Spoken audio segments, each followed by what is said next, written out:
Contos do Submundo, histórias macabras. Eu vi a morte e ela me contou. Conan era um garotinho jovem de apenas 9 anos. Ao completar esta idade, foi internado em um hospital, pois estava com complicações de saúde devido a alguma coisa que os médicos ainda não haviam detectado, que estava atacando seu organismo e o fazendo ficar muito debilitado. Desde os 2 anos de idade, ele já parecia ser diferente das outras crianças.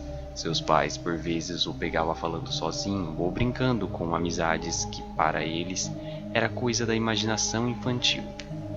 Por vezes, não ligavam para isso, pois todos diziam que era uma fase e logo iria passar. Muitos anos se passaram e Conan apenas foi desenvolvendo seu talento. Seu pai Thales, um pastor de crenças firmes e fiéis, detestava o fato de Conan, mesmo depois de mais velho, continuar com seus hábitos.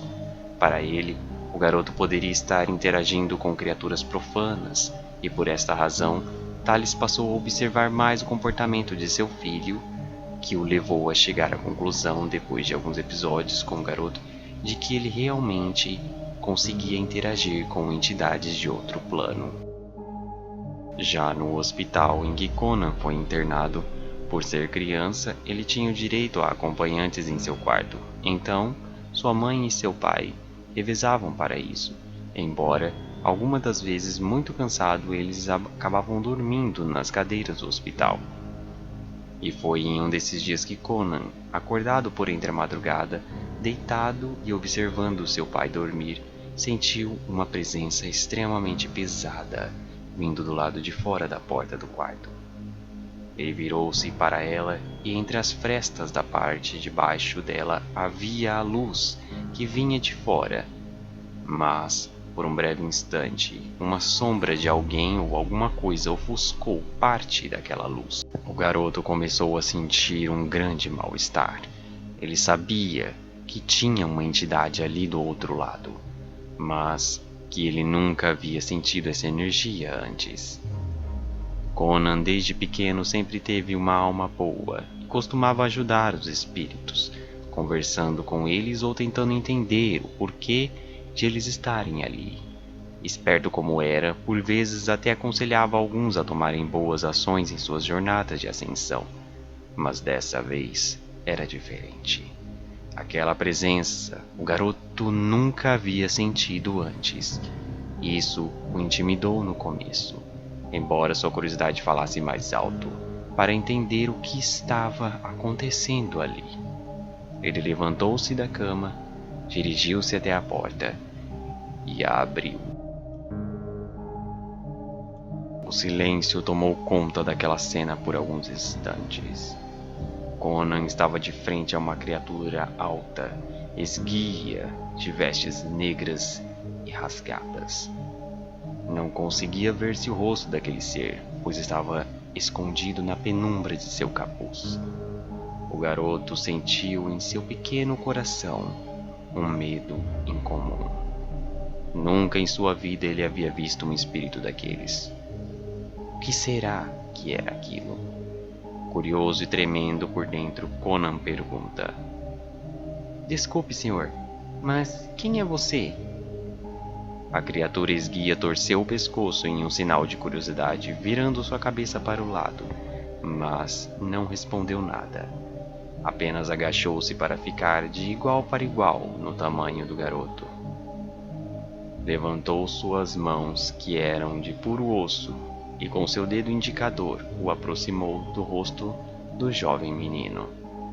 Conan olhou para dentro do capuz e por entre a penumbra ele conseguia ver algo. Aquilo parecia o ter confortado, tirando aquele medo que ele estava há pouco tempo atrás. Foi então que a criatura de vestes negras se levantou e estendeu sua mão ao garoto, o convidando a ir junto a ele. Receoso, Conan olha para trás e vê seu pai, deitado e dormindo. Ele volta seu olhar para a criatura esguia e ela parecia entender o que os olhos do garoto queriam dizer.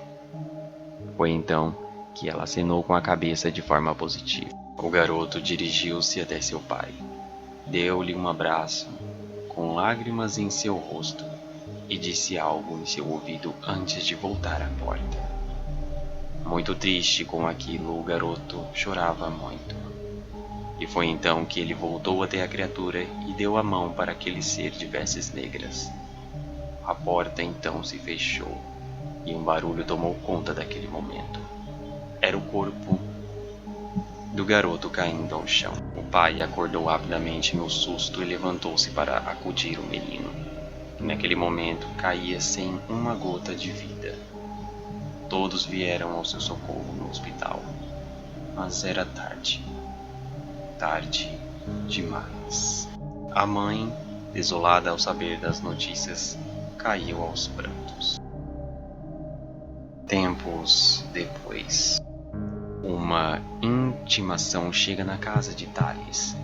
O caso da morte de Conan é investigado a fundo a pedido dos avós maternos do garoto, e nele constatou que a causa da morte foi envenenamento por uma substância encontrada apenas em uma planta venenosa, mas que em poucas doses era difícil de se identificar, embora a longo prazo pode levar uma pessoa a óbito com seu uso constante. Agora, todos os pontos faziam sentido para a família do garoto. Thales possuía muitos conhecimentos em botânica. Inclusive, sempre teve seu próprio jardim particular. Por vezes, sempre administrava chás para Conan, com o argumento de que eram chás benéficos para a sua saúde, quando na verdade ele estava envenenando o seu próprio filho. Quando Elizabeth, mãe do garoto, ligou os pontos ao ouvir os investigadores fazerem questionamentos, ela perguntou ao marido, que negava ter feito aquilo com seu próprio filho. Mas todos os fatos indicavam que Thales era o maior suspeito. Isso e outros, como a forma com que ele tratava o garoto, sempre indicando que ele o entendia como uma aberração aos olhos de sua crença. Até que os investigadores pediram para dar uma olhada na casa e ver se encontravam algo suspeito. E sim, eles encontraram mudas da exata planta tóxica escondida em um fundo falso de sua gaveta de guarda-roupas. Elizabeth, perplexa com aquela situação, apenas chorava e se perguntava por que ele havia feito aquilo. Enquanto Thales, já sem saída, teve que confessar seu crime e respondeu com um desespero em seu olhar. O menino era uma aberração aos olhos do Criador. Não podia permitir que alguém como ele continuasse vivo, mesmo sendo meu filho. Se você visse o que eu vi tantas vezes, Elisa... A mãe, furiosa e confusa, tentou partir para cima do pai, mas foi impedida pelos investigadores, que a acalmaram e aconselharam a não fazer besteira. Por fim, Thales foi condenado por assassinato de seu próprio filho. Enquanto na cela deitado, Thales era atormentado em sua consciência pelo que fez, mas também, a todo momento, ele lembrava das últimas palavras de Conan, que dizia em seu ouvido: Pai, eu te perdoo, porque sempre te amei, mesmo que o Senhor nunca tenha me amado. Está gostando de nosso conteúdo? Inscreva-se no nosso canal do YouTube, deixe aquele like sobrenatural e ative o sininho para os próximos vídeos. Agradeço a todos por ficarem até o final do vídeo e até o próximo conteúdo.